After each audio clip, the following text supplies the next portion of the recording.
Okay, good morning, everyone, or good afternoon, actually. Sorry. Good start already. Welcome to day 2 of Tides and Waves, a SNAG Symposium. I hope you've all been getting to know each other over in coffee talk this morning in sessions, and that you're all caffeinated and ready to go for another exciting day of programming here today. I am your host, Alex Darby, and it's great to be back here for day 2. Thank you so much to SNAG for having me, and also to all of our wonderful presenters and moderators from yesterday. I'd like to first start by thanking our sponsors for making this event possible, and thank you so much to the SNAG team for putting together this wonderful program of fantastic presentations for you all. If you joined us live for day 1, welcome back. If you're just joining us, don't fret. You can watch yesterday's programs in the replay area of Hopin through Sunday night, and then all attendees, whether you joined us live or not, will have access to the recordings, which we'll share with you via email on Monday. So today's program will run similarly to day 1. We'll play you some great pre-recorded video presentations and then head over to sessions for discussions and Q&A with our live moderators. If you're looking for sessions, you can find that over on the left-hand panel of your screen. You can toggle between stage, sessions, and also check out the replay area using the icons there. So I am very excited to kick things off and get things started today with our first round of presentations for On Origins. So On Origins invited artists whose work focus on themes and narratives that are rooted in or responding to cultural values and ideas. Each presenter I'll play a brief presentation for you, and then it'll be followed by a discussion and Q&A session, which will be in sessions, as I just mentioned. So let me introduce our first presentation for today. I know you're all very excited about this. So our first presenter is William Lee, who is a silversmith and artist. He earned his bachelor in silversmithing and metalwork from the University of London and has a background in sculpture from the Exeter School of Art. He has participated in numerous solo and group exhibitions in Korea, Japan, and the UK, and his work is held in numerous collections around the world, including the University of Cambridge, the Aberdeen Art Gallery, the Philadelphia Museum of Art, and the V&A in London. I am going to queue up this first presentation from William Lee. I hope you enjoy. 안녕하세요 여러분, 전 메탈work 아티스트 윌리엄 상임리입니다. 저를 이 자리에 초대해 주셔서 대단히 감사합니다. 제가 오늘 발표할 내용은 다음과 같습니다. 저의 배경과 추구하는 작품 세계, 기법에 대한 설명 후 구체적인 작품 예시로 넘어갈 예정입니다. 저는 조금 특이한 경력을 가지고 있습니다. 고등학교 때부터 테크닉 하이스쿨에서 주얼리를 공부하고 실버 테이블을 만드는 공방에서 일을 처음 배우기 시작하였습니다. 그곳에서 3년 정도 수학을 한 후 영국으로 가서 금속공예 이론 공부를 하였습니다.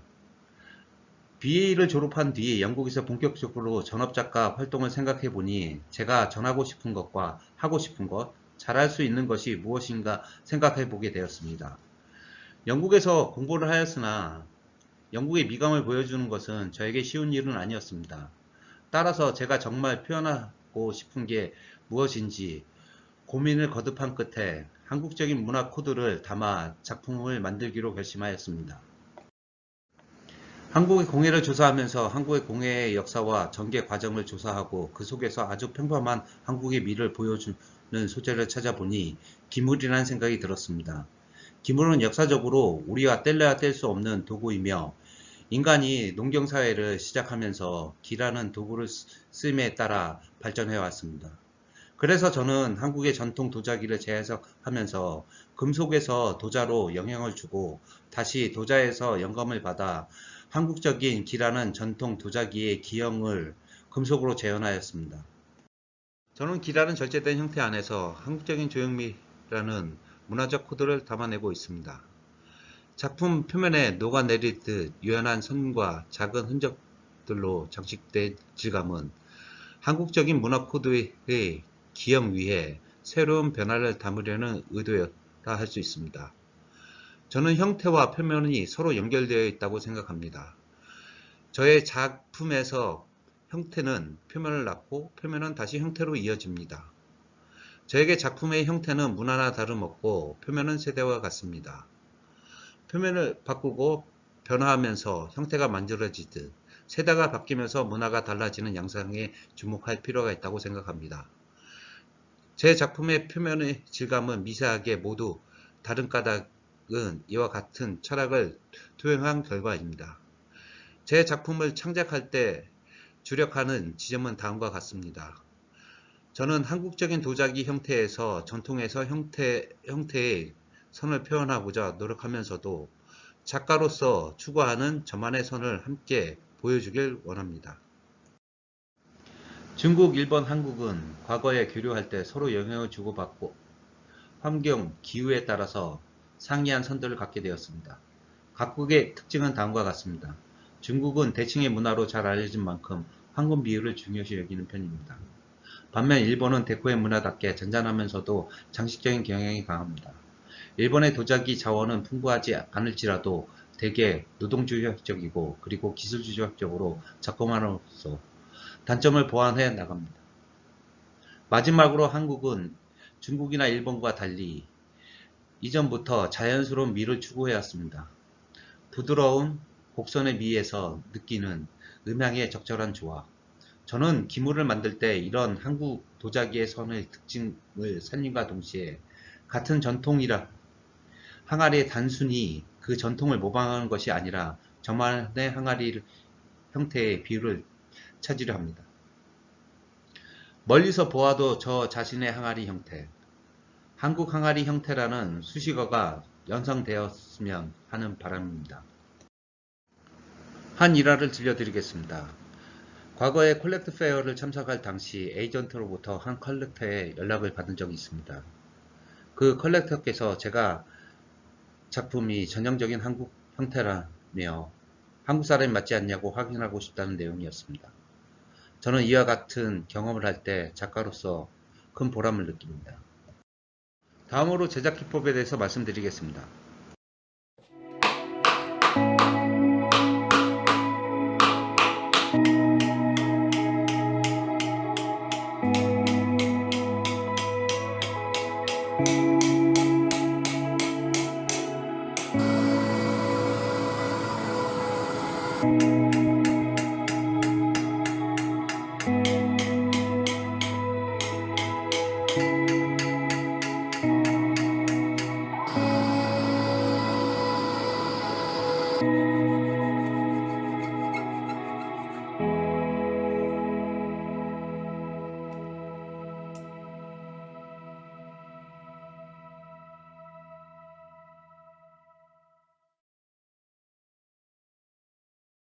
제가 주로 사용하는 작업은 판금 기법입니다. 판금 기법은 금속공예 기법 중에서 가장 기본이 되는 기법이면서 형태를 제작 시 필수적인 기법이라 할 수 있습니다. 저는 판금 기법을 항상 망치로 시작해서 망치로 끝을 맺습니다.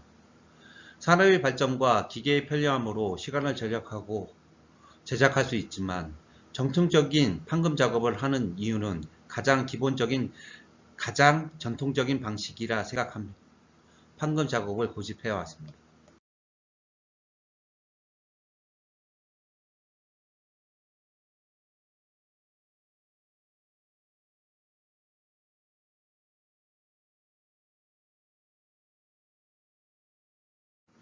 저는 오른손잡이입니다.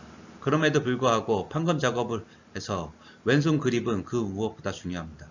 사실 왼손과 오른손의 균형을 맞아야 하는 것이 맞지만 오른손은 단지 망치질을 할 뿐 형태의 모든 부분은 왼손으로 성형됩니다. 저에게 공예는 일종의 실천적인 과정입니다. 단순히 고정된 사물을 제작하는 것이 아니라 하나의 태도이자 독특한 삶의 양식이라 할 수 있습니다. 저는 금속을 차분히 망치질해 나가는 과정을 끊임없이 사색하며 각각의 저에게는 삶의 파편과 다름없음을 받아들입니다. 관객들이 최종적으로 저의 공예적 삶의 함축된 완성작을 마주할 때 금속 소재가 반사하는 상은 저 자신에게 우리 모두에게 자연스러운 확장됨입니다.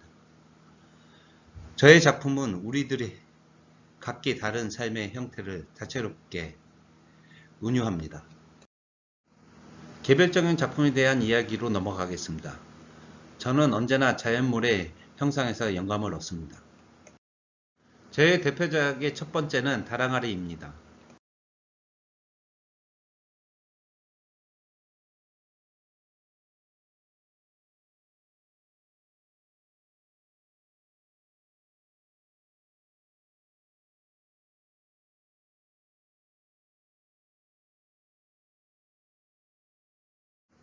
무게 11kg, 두께 5.5mm, 한 장짜리 음판을 망치로 두들겨서 직경 55cm, 높이 53cm, 두께 1mm 거대한 다랑아리를 만들었습니다.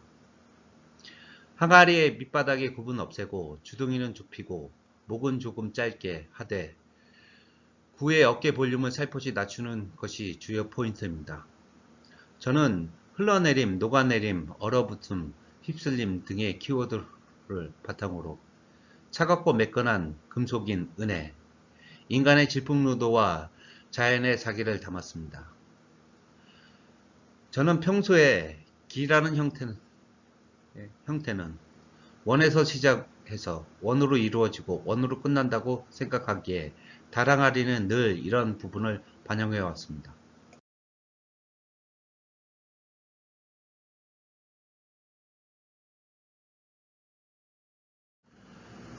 매병 시리즈에 대해 말해보도록 하겠습니다.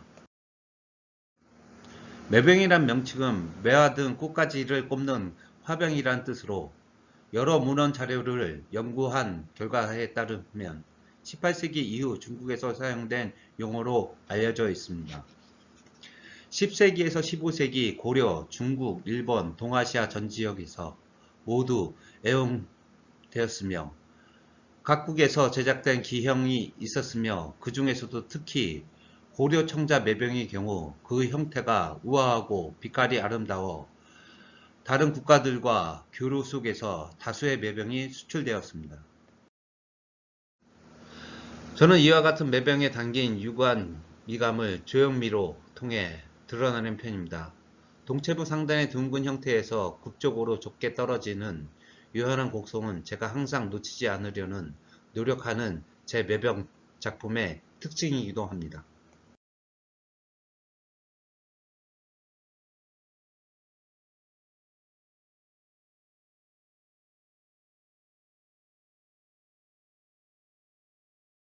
아이시클 시리즈는 겨울날 고드름의 형상에서 착안하여 제작되었습니다. 한겨울의 고드름의 이미지를 상상해 보세요. 고드름의 모양은 고정되어 있지 않으면서 미세하게 시간의 흐름에 따라 조금씩 변화합니다. 하나의 고드름에서 하강하는 물방울이 모여 일정 크기로 보이면 그것들이 다시 얼어 고드름이 되죠.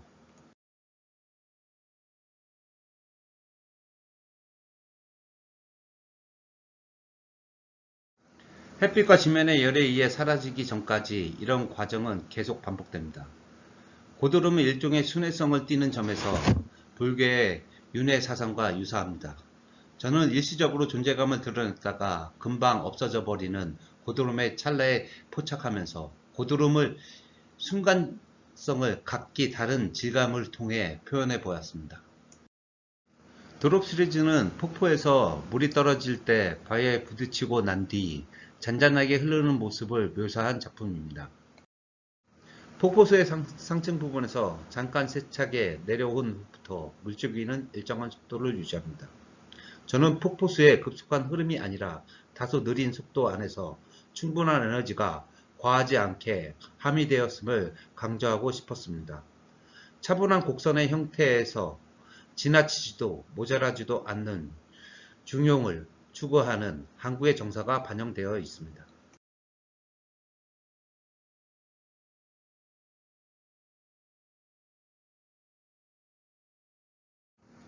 마지막 작품입니다.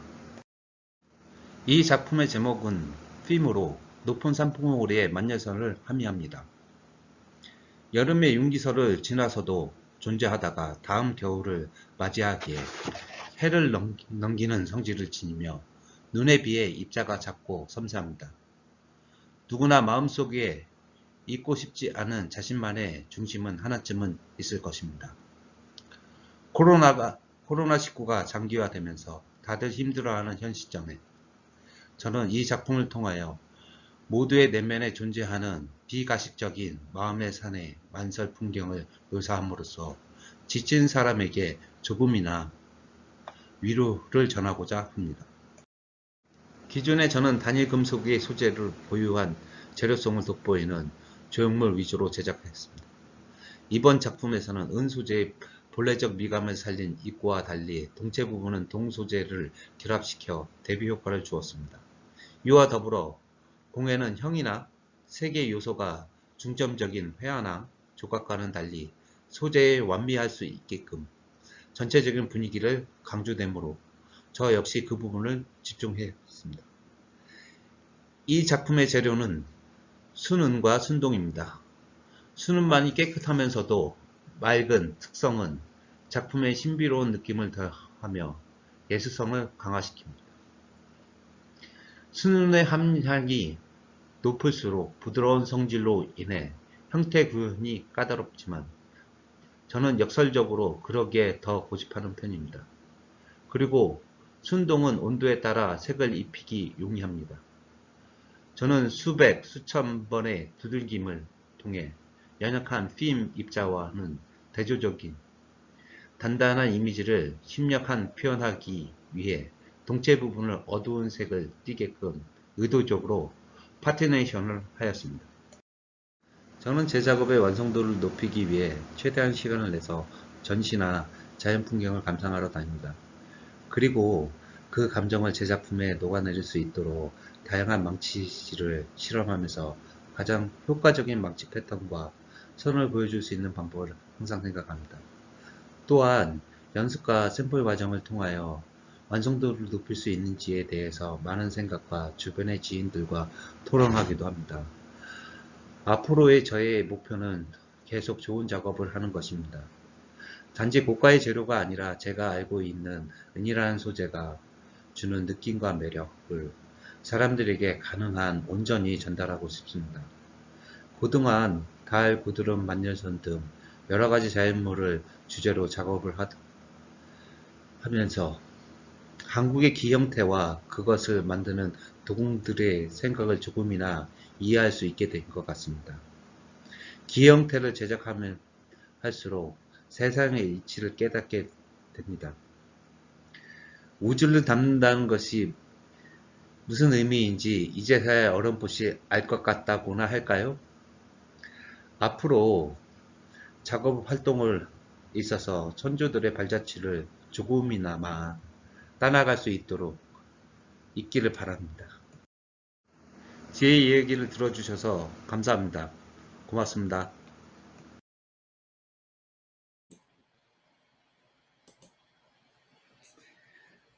Wow, what a great presentation. Such amazing work there. I particularly loved the reference, and I think some folks in the comments did too, to this relationship between left and right hand and how important it is to balance those and not just be thinking about the relevance of your dominant hand over your practice. It's very interesting. I also loved at the end there this kind of what it means to understand like containing the universe. That was such a great way to sort of wrap up an amazing practice. So let me introduce to you now our next presentation, which is from Yung-huei Chao, who is living and working in Taipei, Taiwan.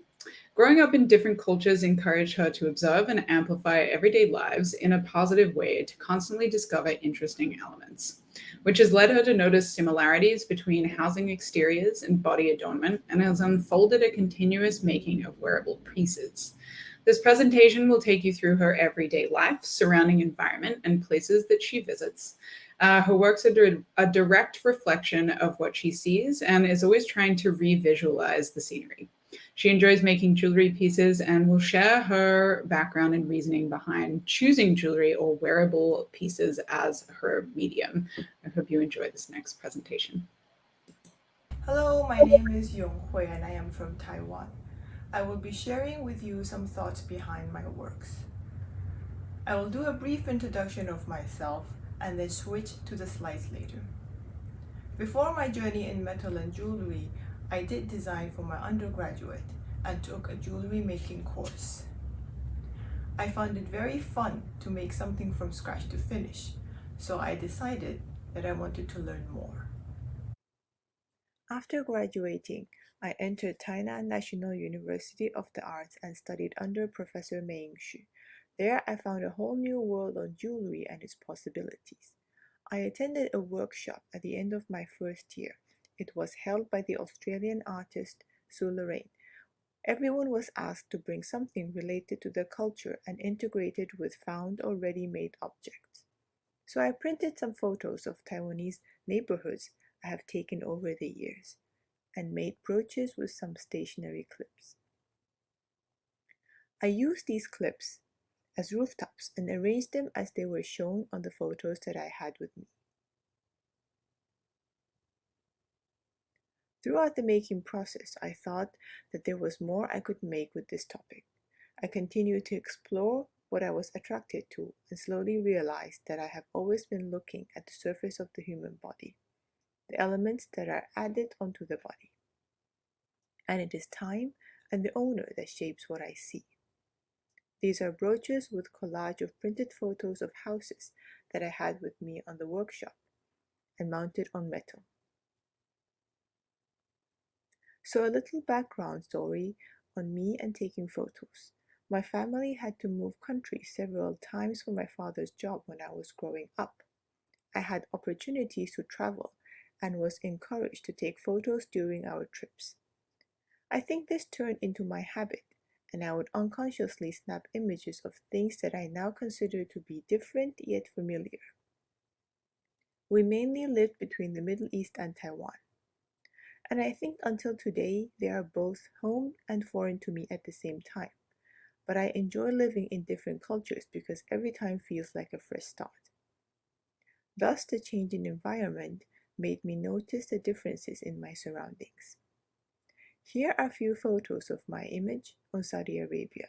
These are the street views of cities in Saudi Arabia.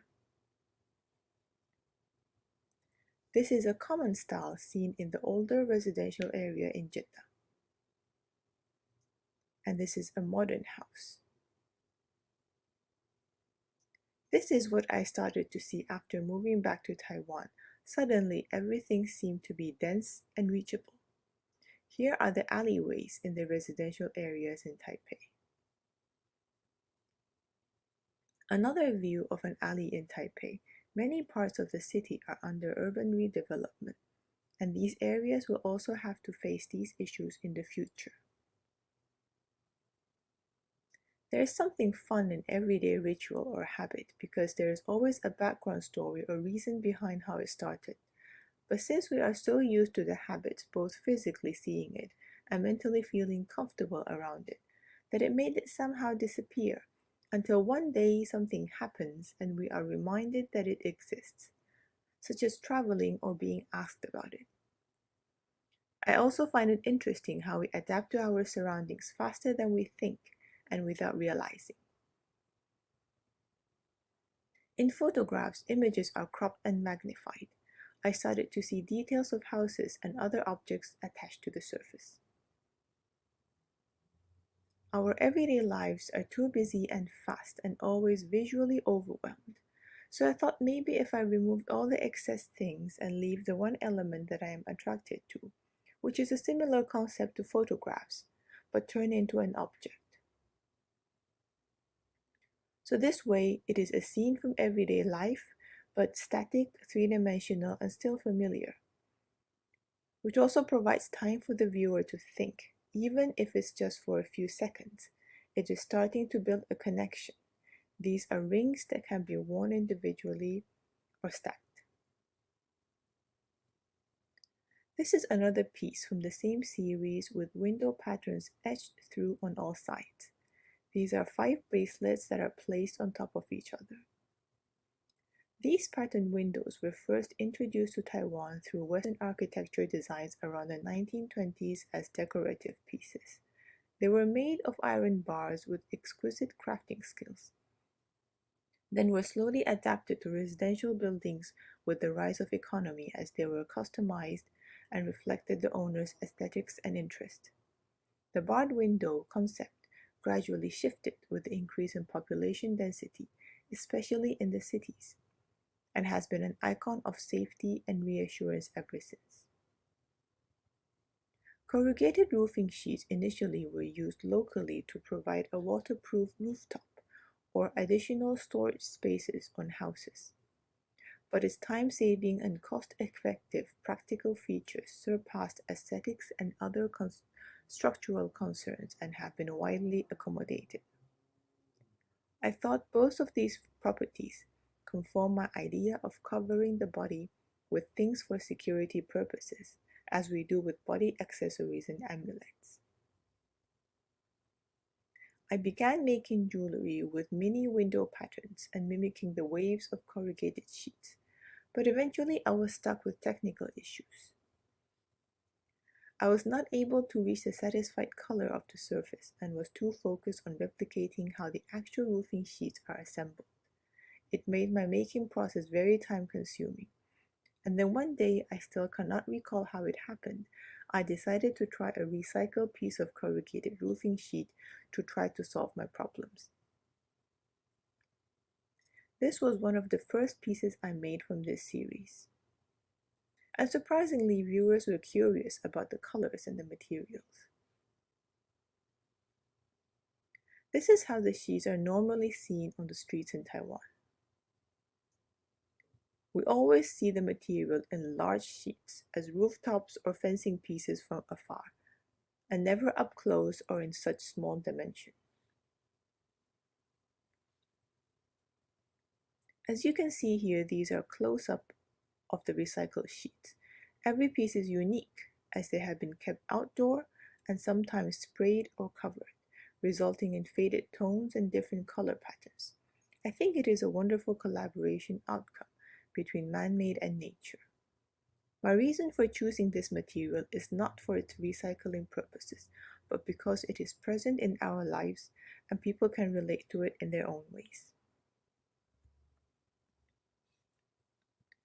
I live in an apartment building in Taipei. Although it is on the outskirts near a port, the area is still compact. This is what I see from my house. There are standard barred windows on buildings. Corrugated roofing sheets are no longer used for temporary measures, but chosen as cheaper options to build houses, which can be easily mended by attaching another new piece on top of it.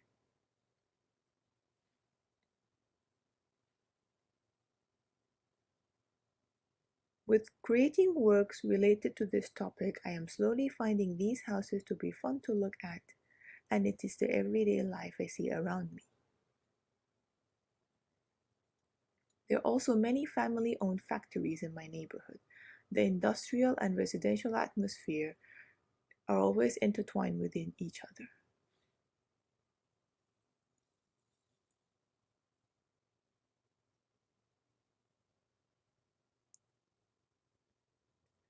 These scrapyards are only a 10-minute drive away from my house.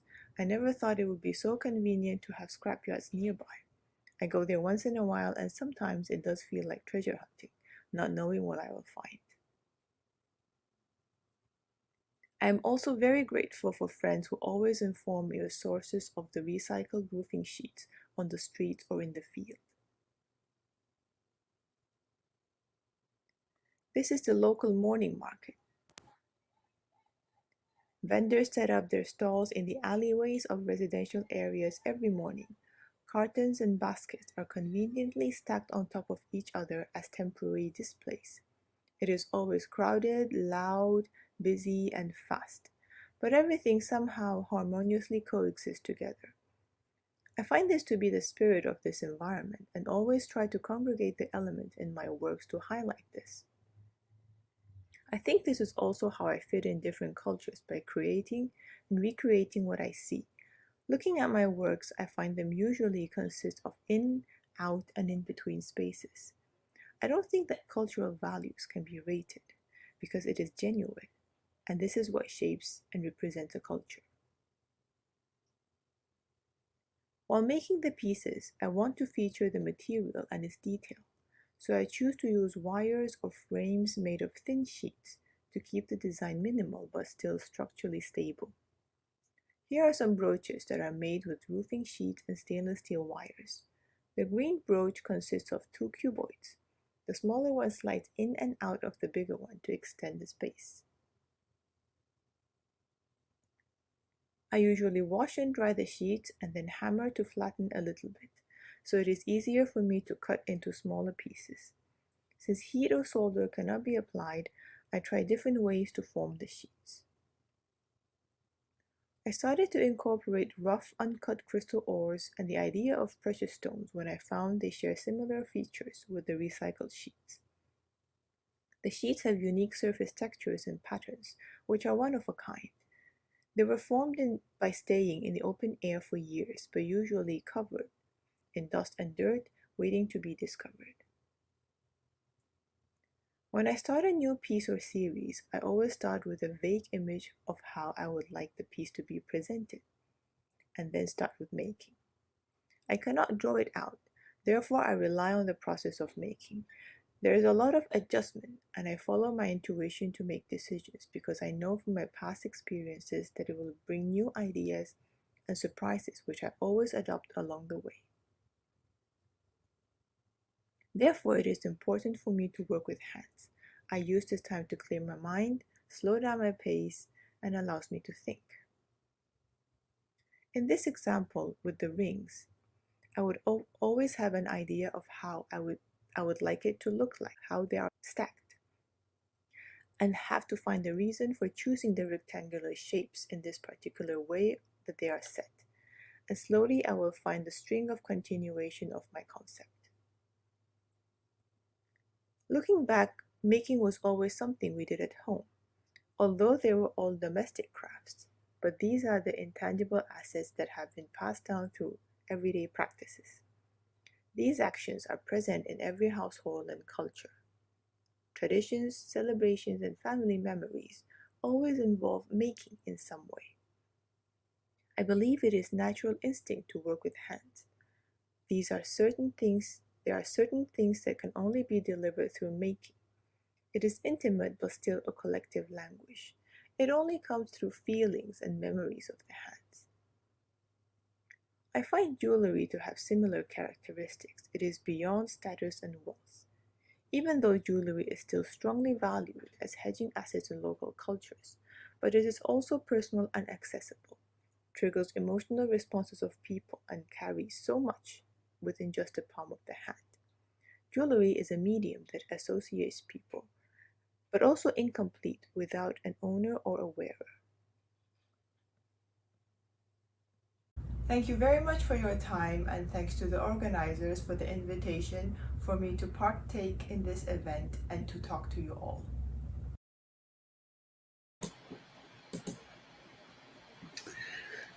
What another fantastic presentation with some really amazing work. I see you're all very excited by this practice in the comments here. You know, I think this kind of running theme of cultural exchange that is happening throughout the symposium, many artists who are kind of living and working in these different cultural and visual environments is just so fascinating to me, as it's, you know, my personal experience mirrors that, as well as do a lot of other artists and kind of creators in our industry. I also love this beautiful interpretation of materiality and process in this unison with kind of concept and experience. Another fantastic presentation. So I'm about to introduce our third presenter for this On Origins section, which is Mengnan Qu, who graduated from the BFA program at the Nova Scotia College of Art and Design and completed her MFA at SUNY New Paltz here in New York. She's currently teaching at the Nova Scotia College of Art and Design Jewelry Department and has a perceptive, sensitive eye and mind. Her mixed cultural and educational background provides her with a unique outlook on the world. She reconsiders Western society through traditional Chinese culture and rethinks Chinese society by looking at it internationally. Her work has been exhibited and published in Europe, Asia, and North America, and she was awarded the Anomalous Society Jurors' Choice Award and the winner of Niche Award when she was still a student at NSCAD. She was also a Talent Award finalist at Munich Jewelry Week. I'm excited to share this next presentation with you, so please enjoy. Hello everyone, my name is Mengnan Qu. I'm original from China and moved to Halifax in 2007. In this talk, I want to talk about the relationship changes between traditional craft culture and makers in two perspectives. One is what role contemporary makers plays in the stage surrounding with traditional cultural background. The other one is how to deal with cultural identity in works. We are proud of seeing that human history is not only written in the language. The history of craft, or I should say object, has its immeasurable value. Objects are important to reform our understanding of human history. Sometimes objects are more reliable evidence compared to written languages. The recent archaeological site Sanxingdui unearthed an unknown civilization from 3,000 years ago in China. Little written scripts showing its existence. However, the object found on site prove it. On the left is a gold mask from Jinsha site, and on the right is the recently found gold mask. This is the gold shell of a scepter with the chased pattern. When archaeologists amazed by how could our ancestors make the gold mask and scepter, a goldsmith duplicated them in his home studio. This maker's video got 2 million views in one day. To me, the differences between the antique and the copied object is we know who made the copied pieces, but not the actual original ones, even though they look the same. This guy brought the work's life. The maker's role has changed. The change represents the transformation from the traditional cultural value to the contemporary cultural value. In the ancient Chinese culture, jewelry and metal objects usually had very strict social hierarchy. This is an example. Ming Dynasty gold wire braided Juji belongs to a princess, Zhuang's wife Chen. When wearing, this layer is between hair and jewelry headpieces. This is the top view of a headpiece for the queen Xiaojing in Ming Dynasty, Shenzong Emperor's wife, full of bezel-set stones and filigree decoration. I think it's not only in Chinese culture, many other ancient cultures were similar. The owner or the patrons wanted to show people their social status with their jewelry and objects. So these works mainly represent the owner's will, not the maker's. This is the queen's formal hat for a serious event. The blue color is made of the feather of a bird called cui. Archaeologists use the unearthed objects to identify the social status of the tomb owner. These objects also provide much valuable information such as the technology development and the aesthetics in that period, the religious background, and so on. Objects are the evidence of history and could rewrite our understanding. However, they are little about the makers. They were anonymous. Even today, some Chinese artisans work in the 21st century. They are still playing a traditional game. Recently, this massive gateway was made of chasing and reposite silver reliefs with a gold-plated tablet on top. The cost the development company almost 3.5 million US dollars. Just standing in a public space, it is an entrance to a silversmith village. My friend who took the pictures told me they couldn't find any signature or maker's credits on the work. Compared to us, contemporary makers, we are playing a different role in history. Now makers become the most important part behind the works. We expressed our personalities, perspectives, thoughts, interests, and aesthetics with our work. When the audience comes to your show or wear your jewelry, this is the process of who resonate with your personality, agree with your concept, love your aesthetics.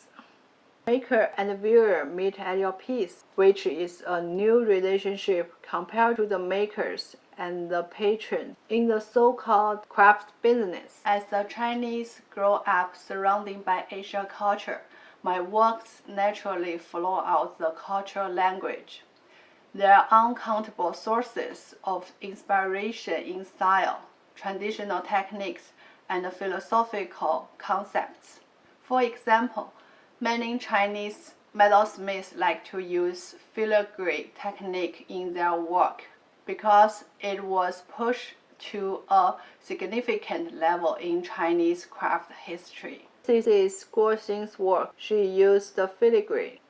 The coffin is a Western style, an international visual language under a Western discourse.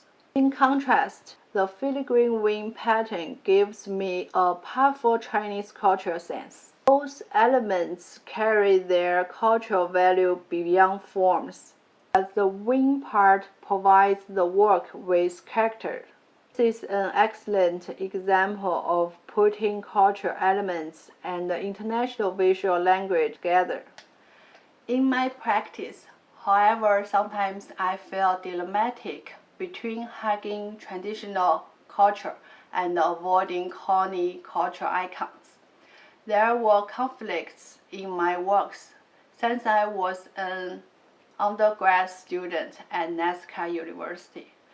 Like my early work series, Forward Idiom, I used different red frames to emphasize my cultural identity in style. Also include the images of Chinese opera, dragon, shadow play, and other well-known cultural elements. I found in the West, audience enjoying the cultural icons in my works, making my work outstanding in exhibitions and competitions. After the success of this series, I started to rethink my artistic language. I'm usually interested to use this idiom topic to represent some concerns about the society, ironically. But the cultural looking catches more eyes than the concept behind my work. I started to feel anxious about my cultural styles were just superficial. You can see these are two of the later works in the Forward Idiom series. I changed the red frames and included more critical paintings on the back.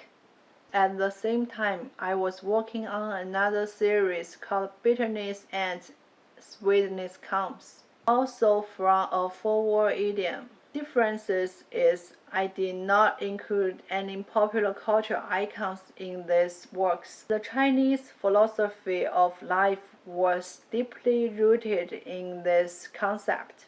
This is the central piece, Bitter Melon Teapot. Facing and opposite pumpy surface represent the bitterness of life. Chinese enjoying the aftertaste of life. Like we enjoy eating bitter melon and drinking bitter teas, we try to find the sweetness after bitterness. The work looks special and unique because of the cultural support in a deeper place, not cultural icons. At this point, I found it's more comfortable way to approach culture. After 2 years in a residency program, I decided to go to a grad school at SUNY Newport.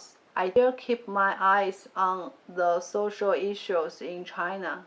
The differences is I moved to specific incidents and started to include more detailed narrative topics, such as the honor for single-child series. As a member of the generation influenced by the one-child policy in China, social outcomes appeared around us.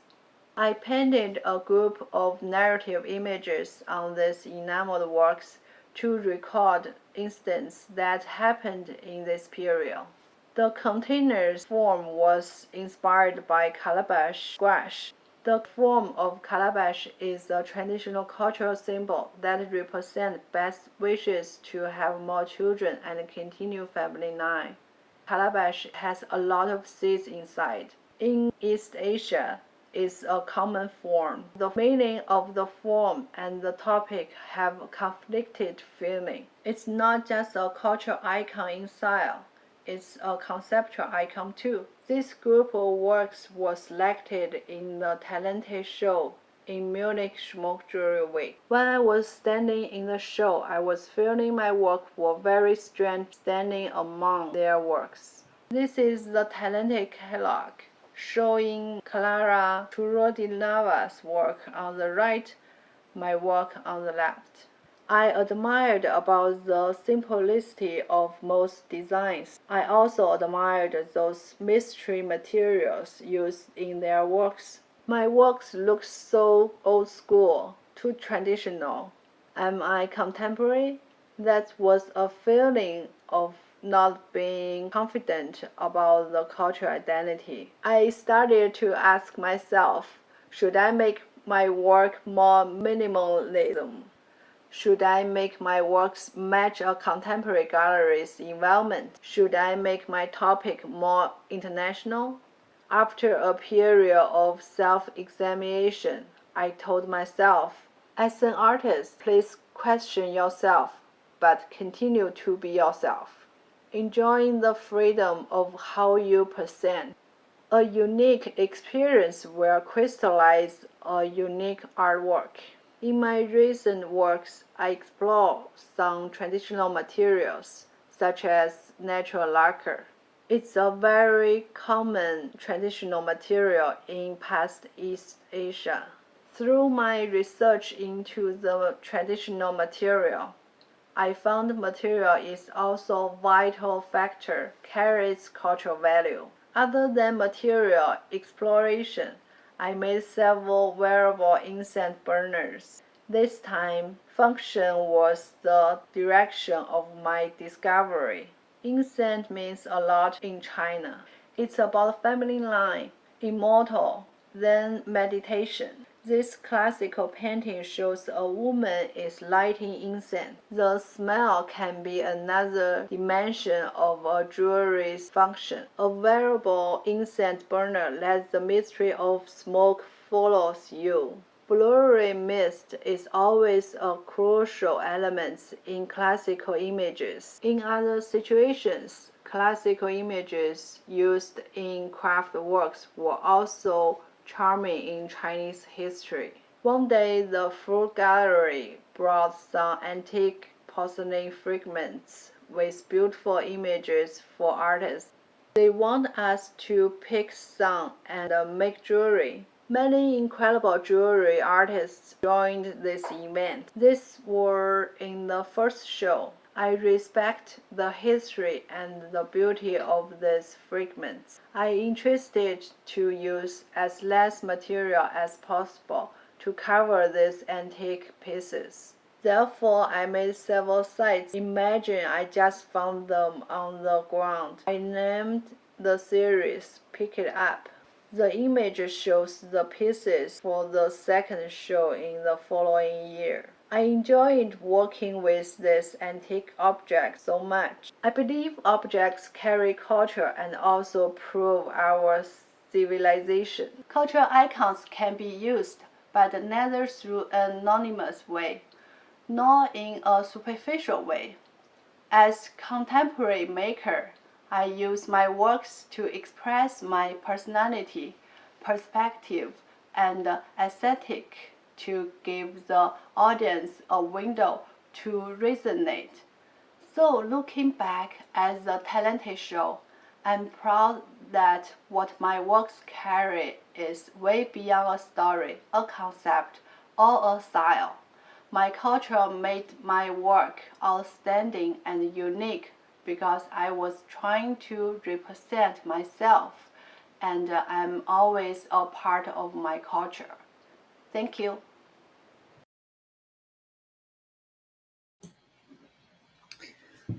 Wow.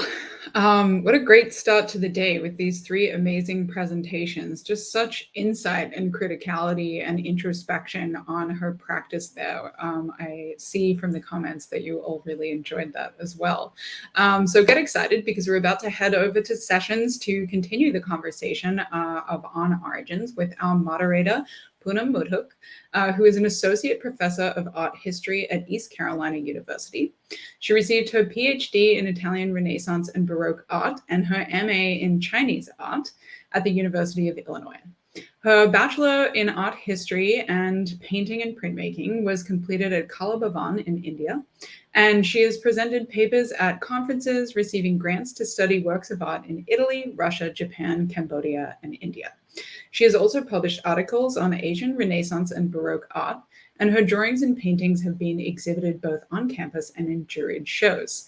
Please join us over in sessions to continue this conversation. Again, if you're looking for it, it's on the left-hand side of your screen. Just click on the sessions icon, and then we'll see you back here for a fantastic demo at 2 p.m. on the main stage. I'll see you over in sessions.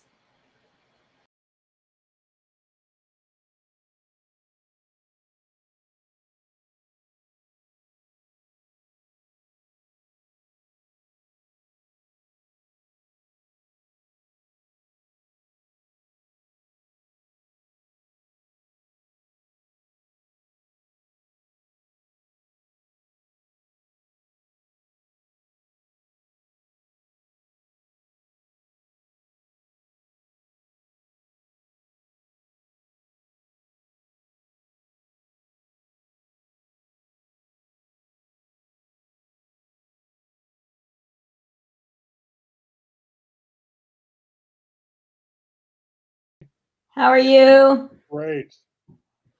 Did you like those? Oh, yeah, especially this most recent one was fantastic. Oh my gosh, they're all great. Yeah. Wonderful presentation. Wonderful. I just simply made notes of what fascinated me about each of these presentations, and I can just summarize, beginning with William Lee and his interesting analogy between the right and left hands while hammering, like the yin and yang, they balance one another. Yeah. And how, although he is right-handed, yet when he's hammering the metal sheet, the grip of the left hand is crucial. And the right hand just hammers, but it is the left hand that controls the shape of the metal sheet. And experiments with various hammering techniques to create patterns that reflect his emotions. And then he's inspired by the shape of natural things, such as the moon, and his moon jar series were fascinating. And then icicles, and the momentary nature of their shape that changes little by little until it melts due to sunlight and heat on the ground. And he equates these icicles with a Buddhist reincarnation, both sharing a kind of circularity. And then the drop series, where he talks about the calm flow of the water after it hits a rock, and the calm curve reflects the Korean sentiment of pursuing moderation that is neither excessive nor insufficient. And then he talks about being inspired by the fern ice cap of a mountain and draws inspiration from them. And I found it interesting that though he worked in UK, he could not really find his cultural identity there, and he had to go back to his Korean roots and draw inspiration from the traditional forms. And then his aim, he says, is to find natural objects that reflect the spirit of Korea and the thought of ancient potters. And he aspires to follow in their the footsteps of these ancestors. So that was my summary of his talk, which I found fascinating. It was really fast. He went really fast. I had to pause several times to take notes. Any other comments about him? He's not here, so no questions. So I don't know. Any the audience wants to point out things and anything I'm in between.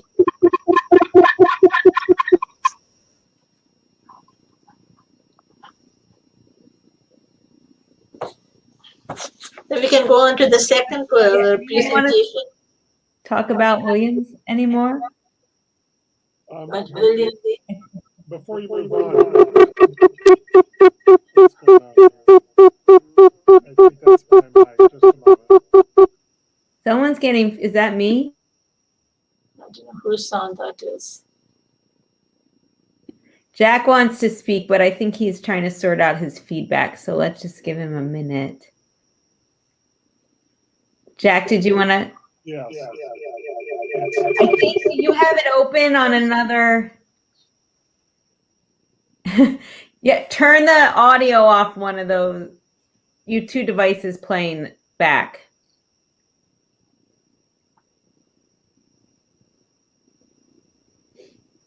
This is like, I don't know if any of you were in last night when we had Bife on and I had him FaceTimed and then he had WeChat open and someone was playing it to him and I got off because there was so much feedback. I had like, this is going crazy. I'm sorry about that. I just wanted to point out that one of the things that came to mind in his presentation and his reference, particularly in the beginning about how ceramics influenced his work, that it brought my mind back to the unknown craftsman and how the Japanese ceramicist Soichi Yanagi was talking about the beauty of ceramic objects. And what Yanagi felt was, as I understood it, was the most beautiful form of ceramic was the traditional, simple, humble Korean tea bowl. And that there was just something in its unique quality, the way that they put a glaze on spontaneously, he found to be as beautiful, more beautiful, and many more refined ceramics. So I thought that really resonated in my mind as he was showing the textures and how he manipulated his work. Really amazing. Right. And I also found it interesting the way he mentioned the characteristics of each country are as follows: China, symmetric; Japan, decorative; Korea, natural. I never thought of it that way, and I wonder if the Chinese and the Japanese would agree. I don't know. That is what triggered that memory about Soichi Yanagi, that it was the natural nature of the form and the glaze. Okay. That really, I'd never heard it expressed that way either. Right. It says China values the golden ratio as it is well known for its symmetrical culture. I'm not sure what that means. And Japan tends to be calm and decorative, showing the culture of decoration. And Korea has long pursued natural beauty, the harmony of yin and yang felt in a soft and natural curved beauty. Well, I think each of the countries has some of each. I don't think you can segregate them like that. So I agree that I don't think you can segregate them, and also with the meshing of globalism where everybody's moving all around the world to study and then going back to their own countries. It has this fusion or hybrid of East and West in a lot of the work that we see coming out now. yeah, but I just know that when I teach the tea ceremony and talk about Rikyu preferring the Korean raku-wei to the Chinese ceramics, which had a lot of glaze on it because it would spoil the contemplative mood. So there, obviously, the Korean is preferred to the Chinese. And so Chinese jade like perfection.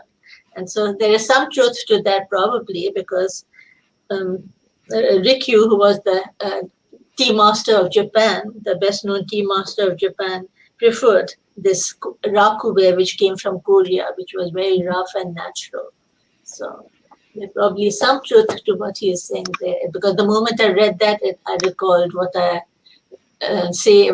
discuss with my students when teaching them the tea ceremony and tea bowls, etc.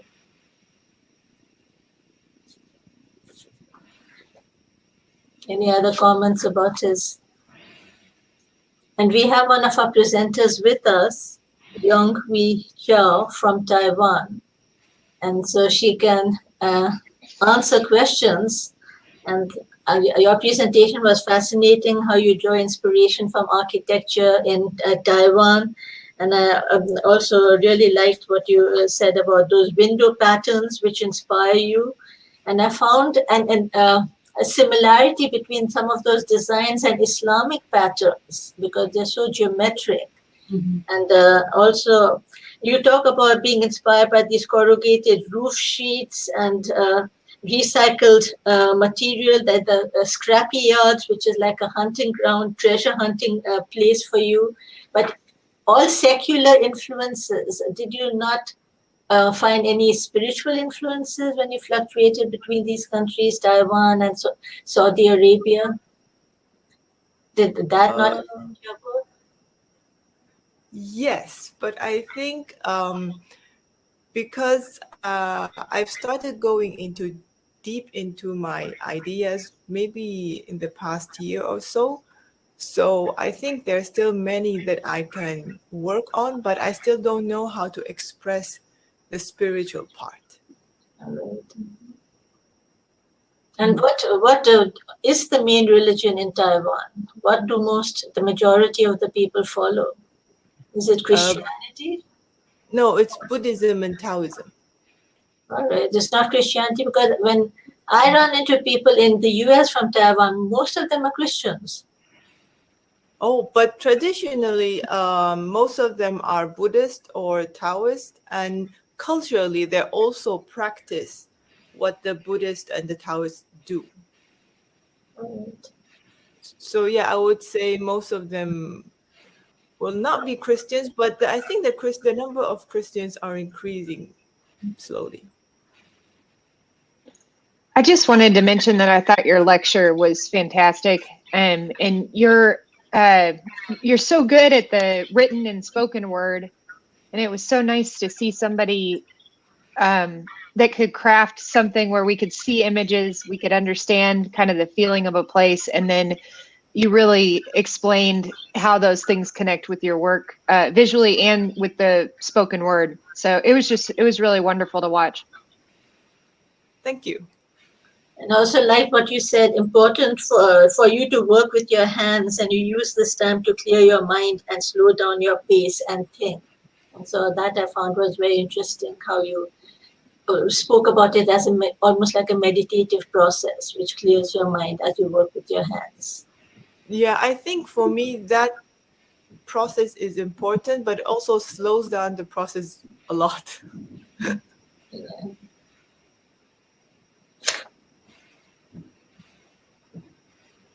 When you mentioned that you were doing the work at home, and it sounded like this is part of how you were raised, do your family also practice in the arts? No. No. No. But in my family, a lot of people like to make things.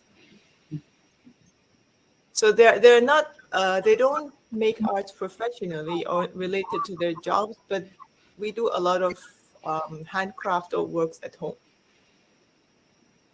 Is this like textiles or what kind of craft? My grandmother made clothes for herself and the family, and we always cook together. I don't know if that sounds, because when we live in the Middle East, we cannot buy or get Taiwanese or Chinese food. So we have to make everything from scratch. And then when we're here, it's not easy for us to get Middle Eastern food. So we make Middle Eastern food.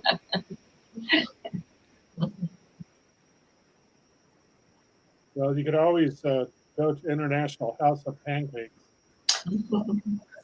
And I really like your description about the local morning market and how you described all of the how crowded and loud and busy it is, and yet there's a harmonious coexistence there. And do you relate that with your work?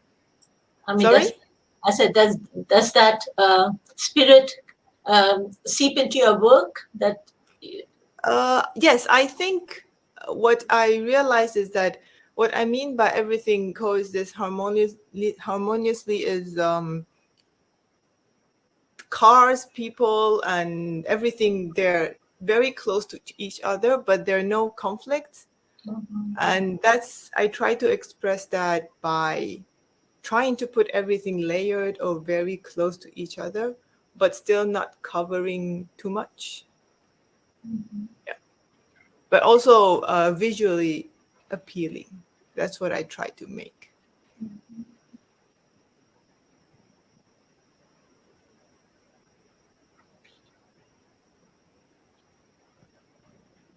And also I liked your what you said about switching between cultures. Then it feels each time like a fresh start, and you look at things differently each time you go from one culture to the other. Can you tell us something more about those experiences? I think, for example, I went to Australia when I was doing my graduate studies in my third year. And I stayed there as an exchange student for I think 5 months. And I found that it's very different if you live there for a period of time rather than traveling, which is a very short time. So everything, I think that experience made me observe more. And then coming back to observe about my surrounding culture and the childhood culture, I think that was the trigger, maybe thinking back, yes. And what was your experience about living in the Middle East, in Saudi Arabia? What remains most striking? I get this question a lot, but it's quite hard for me to answer because I was born there and I lived there for a very long time. And so my first impression, or my childhood impression, is more on that side, on the Saudi side. Okay. And also because I'm a Muslim, so religiously I relate sometimes more to the Middle Eastern side. That's interesting. That is interesting. I didn't know Chinese were Muslims. Are there Chinese who are Muslims? Yes, minority Chinese. Okay. The Uyghur are Muslim, aren't they? The Uyghur that are being oppressed in China, aren't they Muslim? Yes. There's a question in the chat from Victoria to follow Punam's question. When you returned to your country after traveling, did you view home differently? Sorry, when you return to your country? It's in the chat. Yeah, so she's saying, did you view home differently after you traveled? No, I don't think so.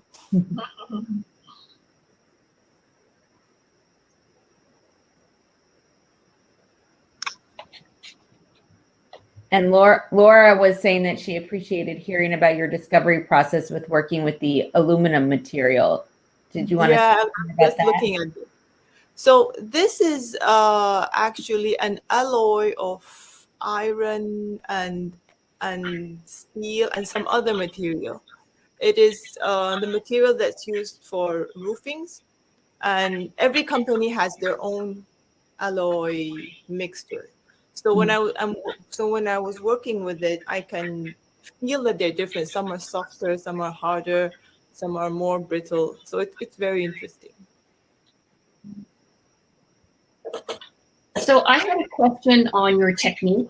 Noticing that you have so many recycled materials in your pieces, are they all cold jointed together then? The recycled material itself, yes. Well, I meant the brooches that you were making with steel. Was it stainless steel or steel? And then with the wire, yes. So are those pieces fabricated and then your steel applied on later with cold joints? I see. Okay. That's how you preserve that nice surface, the beautiful surface. And you say jewelry is beyond status and wealth. It is personal and accessible. Jewelry is incomplete without an owner or wearer. What do you mean beyond status and wealth? Can you elaborate on that? Because I think more culturally or traditionally, people see it as an expression of wealth or a possession of wealth or a representation of of who you are or the hierarchy that you're in. But I think it's a lot more than that. It's more, there's a lot of stories behind it. And many jewelries are actually passed down through generations. So I don't think that is something, it is beyond status and wealth.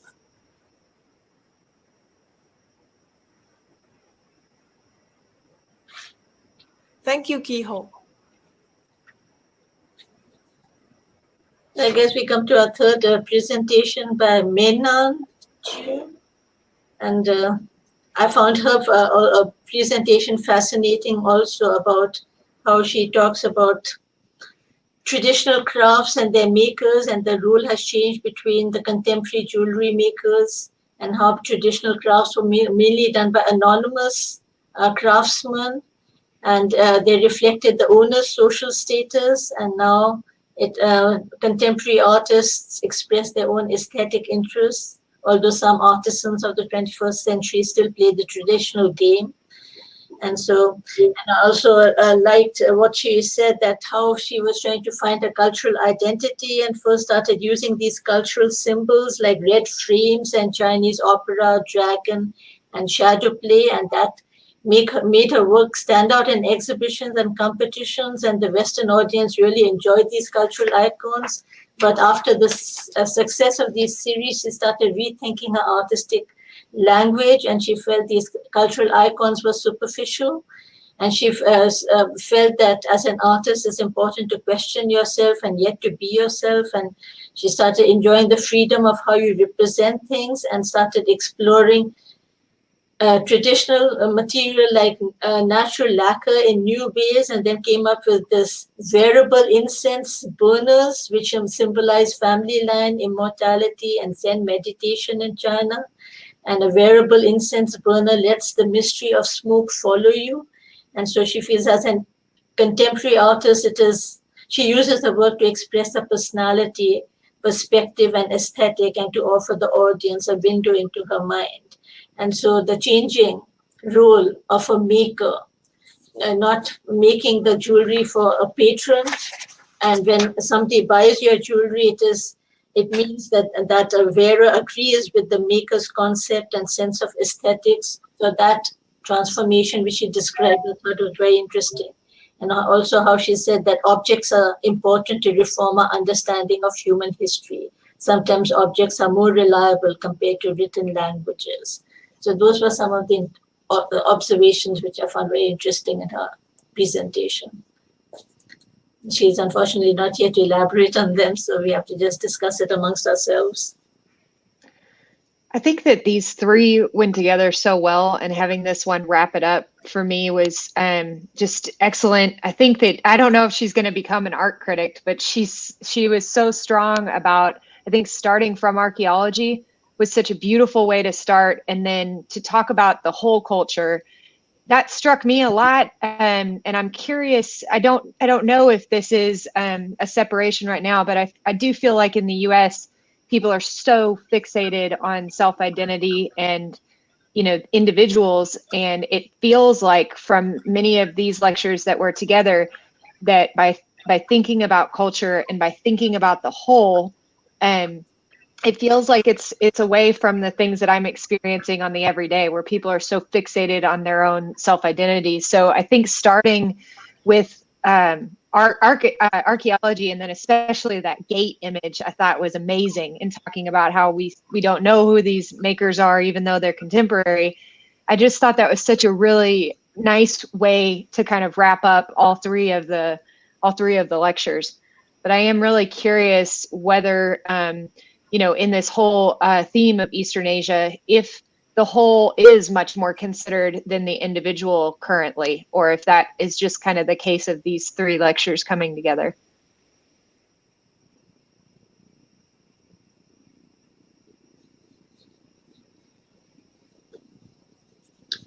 What I found interesting is that you don't have to use cultural symbols to show your connection to the past. Your background is automatically going to show through in your work. So you don't have to And that is what she found herself being trapped into, although she received a lot of applause for using all those cultural symbols like Chinese opera, drag, and shadow play, but then felt that just by expressing herself, she could automatically represent her culture because that's a part of her. And so I felt a certain sense of freedom in not having to use a stereotyped vocabulary. So those struggles of trying to define how to represent yourself and yet be yourself. So I found the way she worded it very, very interesting. She also this seemed to echo in the final work that she was exhibiting, that were using the shards of ceramic that are clearly rooted in the history and the culture, but by layering it into a more contemporary vocabulary and presentation, I think she really was amazingly successful, not only in her work, but as Lauren was pointing out, just the way she expressed herself was fantastic. It was very impressive. Very impressive.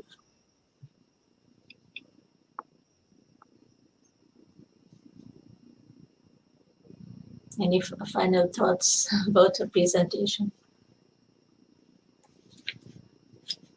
And she also spoke about the ancient filigree technique and then showed a work which is an updated use of that, combining a coffin with a feather filigree, not by her, but by another artist called Gu Xing, however you pronounce that, but I thought that was interesting.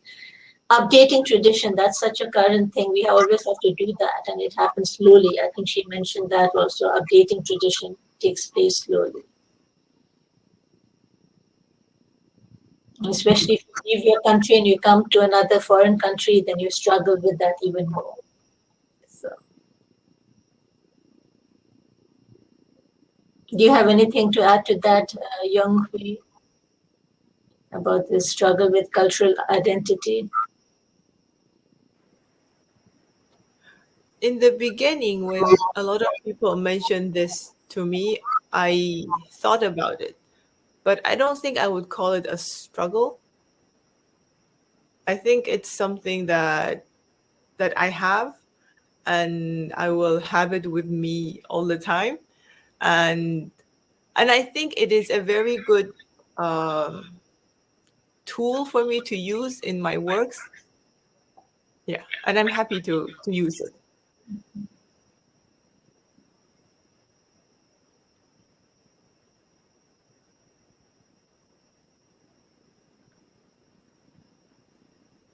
And we hope that Kehoe can get his audio tape.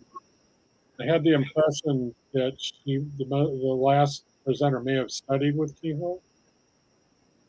I don't know if that's true, because he's also amazing. Oh, his audio is still not working. That's a shame.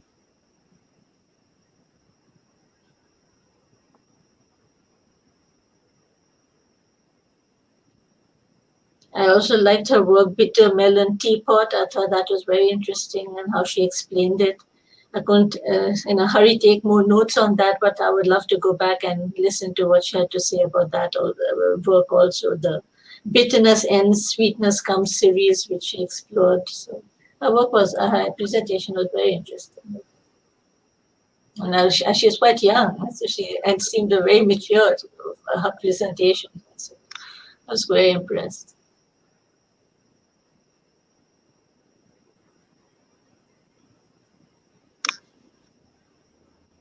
So also with the identity, I think it also helps, it pushes myself to think about some, because we are so used to this is how we grew up in the house. So at home, we usually don't talk about these kind of issues. So by making works that is related to this topic, it also gives me the chance to think about the questions or what people have asked me about and what I think about myself or the background or anything related. And where are you based now? In Taiwan. Okay, I read it. So now you don't go to the Middle East, you don't go to Saudi Arabia. I still do, but because I still have relatives there. Yeah, but we go there maybe once every few years. Yung-huei, somebody is asking in the chat where you show and sell your work. And did you find that you're having a receptive audience? Now I think in November my works will be showing in New York during the I'll put the information in the chat. Thank you for reminding. Yeah, but I think it is an off-site show in the city. Well, New York City Jewelry Week is all, I think. Oh, okay. All different. Okay. So you're showing with Sharon Cranston. Sharon, yes. Yeah. I'm gonna find it for everybody.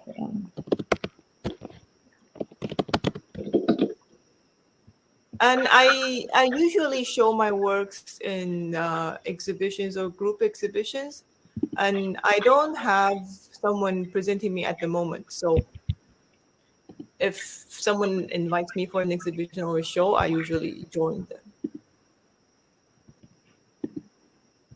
What is on my wall? This one? This one? I think someone has a question. This one was made, this one. Describe both of them.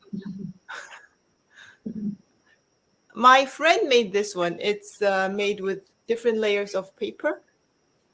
And this one is a drawing by my son.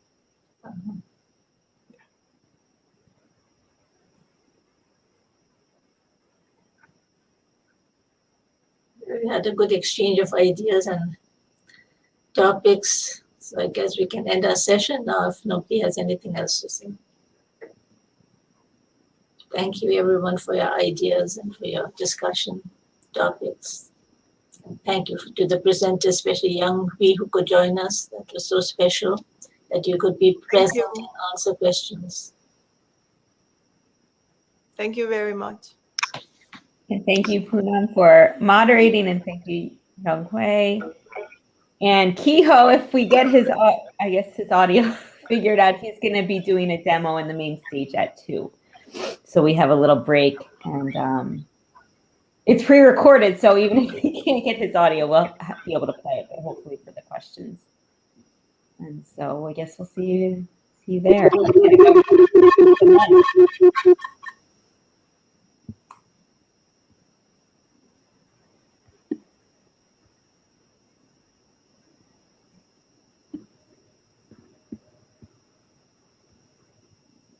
You're all welcome to stay and talk, or I'm going to sign off. But again, you are welcome to stay in here and continue. But thank you so much.